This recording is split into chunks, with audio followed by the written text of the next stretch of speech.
Ci troviamo all'inizio della Via Dolorosa. Kita ada di awal jalan salib yang saat ini berada di kuarter muslim di kota tua Yerusalem. Di tempat ini dulunya terdapat benteng Antonia yang didirikan oleh Raja Herodes untuk mengawasi bait Allah. Dari tempat ini Yesus memulai jalan salibnya. Per la sua Via Crucis. Kita melanjutkan pengenalan akan tokoh-tokoh Injil dalam kisah sengsara Yesus. Romo Enrico Majorano akan memandu kita untuk mengenal sosok Pontius Pilatus. Kini di sini terdapat gereja pencambukan dan kapel penghukuman. Sejak masa perang salib, tempat ini disepakati sebagai gedung pengadilan di mana Pilatus menginterogasi, mencambuk dan menjatuhkan hukuman mati kepada Yesus. Ini adalah satu-satunya saat perjumpaan Pilatus dengan Yesus.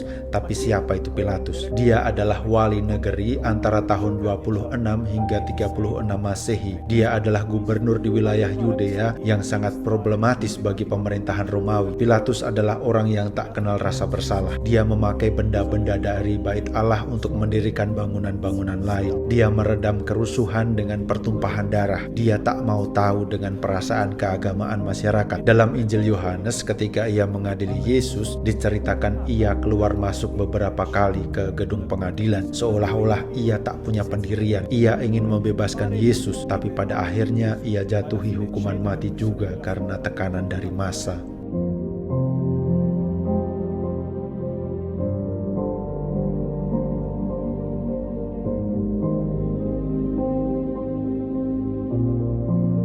Injil Matius menceritakan bahwa Pilatus mencuci tangannya.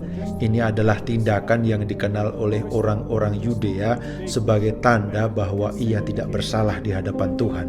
Sejak saat itu Pilatus menjadi gambaran orang-orang yang mengambil keputusan tanpa mau menerima risikonya.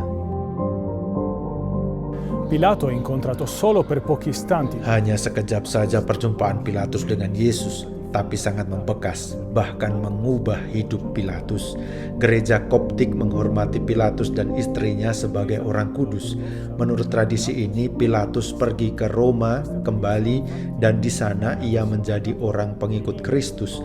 Karena itulah ia diadili oleh Senat Romawi. Senato l'abbia giustiziato. Sia come sia, Pilato resta il procuratore romano. Bagaimanapun Pilatus tetap menjadi gubernur di wilayah Romawi perbatasan paling jauh yang juga bermasalah. Semua ini dijalaninya karena perjumpaan singkat dengan Yesus yang mengubah hidupnya. Kita sudah masuk di jalan salib Yesus. Pekan berikut kita akan menjumpai Simon dari Kirene yang berjumpa dengan Yesus di tengah jalan.